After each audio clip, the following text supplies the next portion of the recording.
Today we're here with Johnny from St. Felix Sin City, one of the most talked about bars and lounge in Southwest Las Vegas.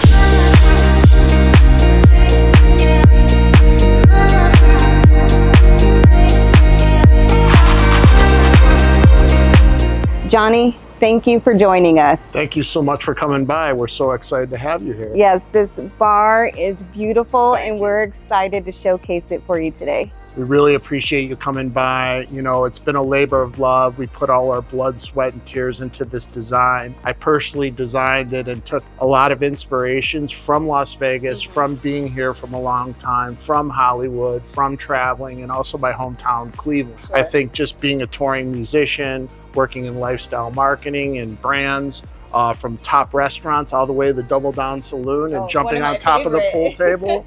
I think there's beauty in every kind of venue. So I think you get a little bit of inspiration in this establishment from those adventures that I did take. Yeah, you can definitely see a little bit of the edginess here, but it's refined and with that sophistication. I'm excited. Yes. Absolutely. So St. Felix has quickly become a standout here at the Bend. It has this elevated, sophisticated feel. What would you tell someone first walking in the door? Like, what would they experience here? I think you're coming into a creative space, first and foremost, with award-winning food and bar culture. I think we're unique in the fact that we appeal to so many different people. I was just asked, like, are you a happy hour destination? Are you a dinner destination? Are you a dating destination? Are you a nightlife destination? I said all of the above. We just pivot. I think it's a vibe. Yes. There's nothing really like it. I think creatively, I think our food and cocktail program is elevated. You know, we're very proud of our, culinary distinction in the Los Angeles and Hollywood market. And our chef moved personally out here to execute the same food that we had 15 years ago in Hollywood is the same you're going to have here. There is no loss in quality. I designed our cocktail program. Our signature drinks make up probably 80% of our overall sales, and I designed that very thoughtfully 17 years ago with a lot of top mixologists from Bacardi and some of the suppliers and distributors. I was really with the intent of fresh ingredients, fresh fruit juices, premium liquors, that we have great relationships with still for like 17 years, most of the same brand. I wanted accessible, make it in 4 to 6 things, never batched, all freshly made, and you taste it. It's almost like a culinary experience. Like somebody was like, oh my God, I can taste the rosemary, I can taste the strawberries, I can taste the pomegranate juice. You know, it's really weird. Our cost on it is so high, but I think the execution is tasted. I guess I come from a musical background. I'm just kind of naive. I was like, why does the food have to be better than the drinks? Why can't everything be great? Absolutely. And we're in January too, so we have a great mocktail program. Like, I designed the signature drinks, but then when we wanted to extend it to the mocktails for people that aren't necessarily participating or for even younger people. I just did a high school prom and they're like, can we do something different? I'm like, let's do an open mocktail bar. Oh, I love that. And the students just loved it. So I think we have a massive appeal. Also our cocktail culture and our nightlife. Yes. So I think we're hitting on all kinds of different, demographics, ages. We just have a massive appeal. Because we don't really define ourselves. Yes. I think let St. Felix be your vibe on what you define it and maybe have a little bit of ownership of the space. Yeah, I love that. And one of the things that attracted me to this place is that my friends, as you know, they are card players. So sitting at the bar, playing cards, just connecting with the people around them, it was just really kind of a free space that no one really does that here in Las Vegas. So they were excited about that, and so am I. Yeah, I always want to pivot. Like, we want to find our tribe here in Las Vegas to appeal to. I don't think, if we're having a sporting event like the Super Bowl, we're not a sports bar, but we will show games. Like, I went to Ohio State. So we show Ohio State games at St. Felix and have for 15 years. And we show the Cleveland Browns, but that's a different story. But I was born into it. I have to do it. I'm obligated. But then, we've been doing a lot of really cool things with CBS. We Yes. do survivor parties, Big Oh, I Brother love parties, and now we're talking about bringing the cast members out here Oh, wow. to launch in Las Vegas. I also do this emo chess thing Okay. called Rookie Chess. Took off this year. We get about 200 people. I'm talking to them about maybe doing it. I had some other gamers here and they're like, oh, is this okay? I'm like, no, it's highly encouraged. Yes. Like, do your thing. If you want to play cards, if you want to game. I do Dungeons and Dragons I love in that. Hollywood. Yeah. I just think it's just such a creative space. We do shoots, we do content for influencers, but we also have a lot of networking Yes. things. This is a great place for singles too. We're talking about doing some happy hour singles events. Singles, this is the spot to be.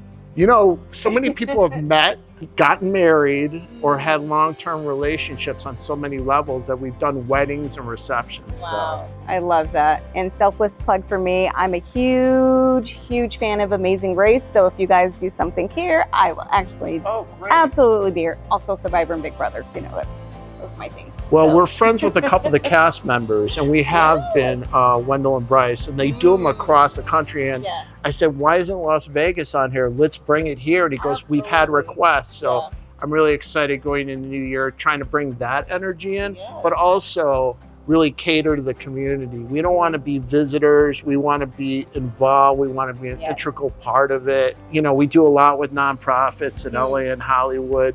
We're just really open-minded. We're very community-based, small business.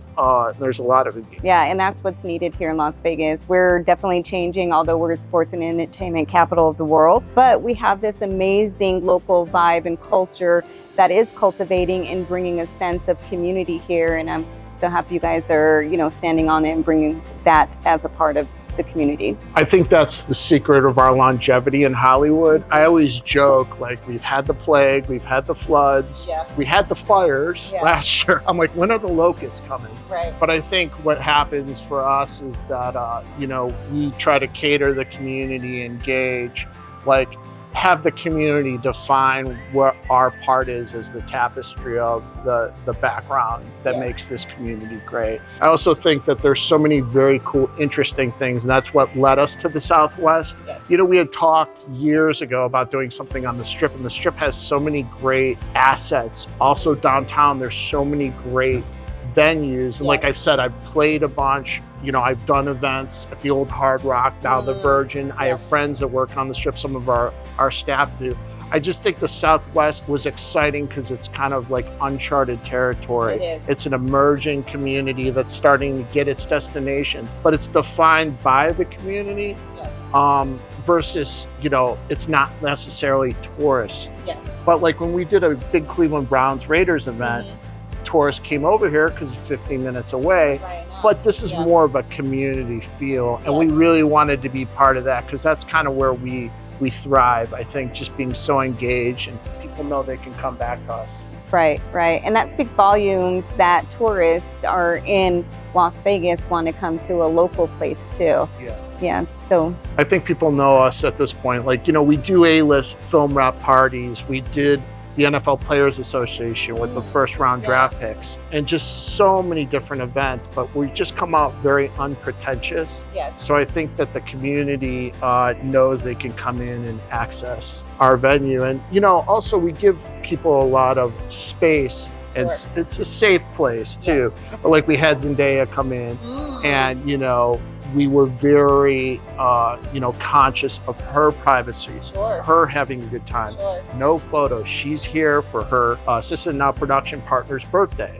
And this was just something to be an intimate experience for her to have a great time. And I just got the greatest compliment from her security guard. He was like, dude, this was like flawless. This was better than the hotels. I'm like, I know, I just want to have that discretion and that reputation that this is a place for all the local celebrities, all the movers and the shakers.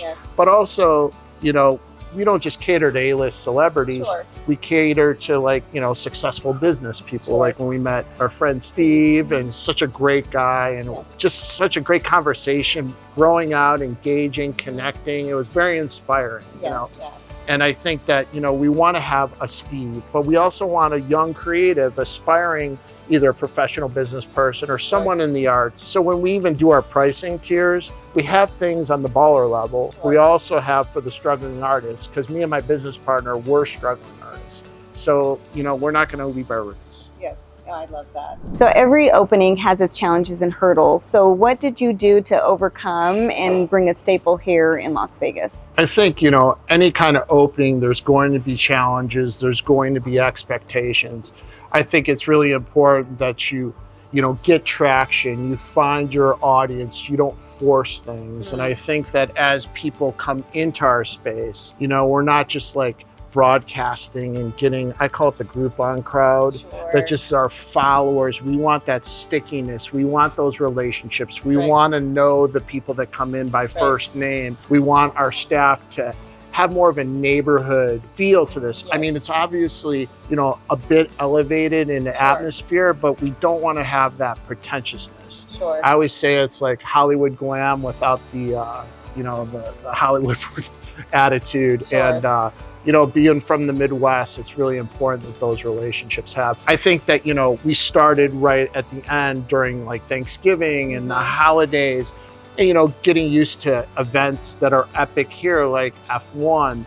So a lot of these things do dictate the city, and it's a great learning experience because it shows how much is actually happening here. And you really don't know Las Vegas, even though I've been coming in and out of here and staying here for months at a time over the last several years. Until you're here every day, then you can see the evolution and what makes this community and this city special. So I think the challenge is I want to conquer it, I want to get to know it, and just get in the know. And I think that's one of the challenges. And once we're there, I think that's a success. Yeah, well, I think you have the recipe and you actually put a staple and a mark here, and you're doing well. Well, thank you. I'll take a compliment from you anytime. It's all good. What's next for St. Felix Sin City? Any expansion plans? I think what we need to do first is become an integral part of this community. We want to meet as many people and, again, find our tribe. We want to have engagement with this. We want to make an impact and be part of the social fabric of this area. I think once you do that and it's authentic and not just so based on success, be it financially or esteem and all those things, I think for the long game, I'm not in it just to kind of wham bam. That's not our style. We've been in Hollywood there for long. I think even the attention to detail on every single component here was so thought out and over thought out, to be honest. I drove a couple people crazy, but I think it was just built on substance and authenticity. And I think before you take your next step, you better have your base. Absolutely. So that's kind of where I'm coming from. Perfect. And so what advice would you give any entrepreneur trying to emerge in Southwest or even Las Vegas and kind of building their stamp here in the city? I mean, just being truthfully on anything, just don't have an ego, don't know anything, and to be a sponge. I know that, I'm on the Hollywood Chamber of Commerce as a small business representative, and I'm with a lot of successful business people. And I think for the first year of being on that board was intimidating. It's Netflix, it's Paramount, it's these big commercial agents. It's like even vibing with Steve, very successful business person, being a sponge, taking those things and then making a creative decision on what works for you, your brand. I think there's enormous opportunity here. I think the civic mindedness of the community is inspiring. It seems like everybody rallies around the Knights, the Aces, eventually the A's, and the Raiders is civic pride. And they're very proud of the small business community here. And that's very important to me, that any kind of city, especially a larger city like Las Vegas, rallies around small business. I know in Los Angeles, we've had our challenges where I think small business is acknowledged, but is it, part of the discussion with the decision makers? I think it's an afterthought. And I think in Las Vegas, it's very inspiring because this is a place where you can succeed, you're getting support, and I can't wait for the next chapter. I love to hear that. That's great advice, so eat that up. Well, Johnny, it's a pleasure. So nice to meet you. Absolutely, and We're just so excited to see what's next for St. Felix Sin City here in Las Vegas and how it kind of touches this whole area. Thank you so much. Thank you again. Carpe Noctem, Vegas. Yes. So Johnny, how late do you guys serve food and cocktails here? You know, the one great thing about being in the Southwest, I'm a resident now, I live in the apartments next to us, is being a quality destination late at night. So we push it. You can get late night delivery from the delivery services, but you can also get food up until 1, 2 a.m. here on Fridays and Saturdays. And as we expand, we're pushing those hours so you can come in for late night drinks. And you know, people coming from the Strip that work here or coming from nightlife now have a place, a service industry place, you can get a quality experience. I noticed that a lot of places moving here, I was like, oh, is this open or that's open? Yes. I think, you know, finding another quality destination, you don't have to go all the way to Herbs and Rye, or you don't have to go just to the casino. Now you have another option. Yes. It's more, you know, service industry based. I love that. For those of you watching and listening, check out St. Felix Sin City, a lounge and bar redefining Southwest Las Vegas. Cheers, salud, mazel tov, kampai. Thank you so much for coming by. Cheers.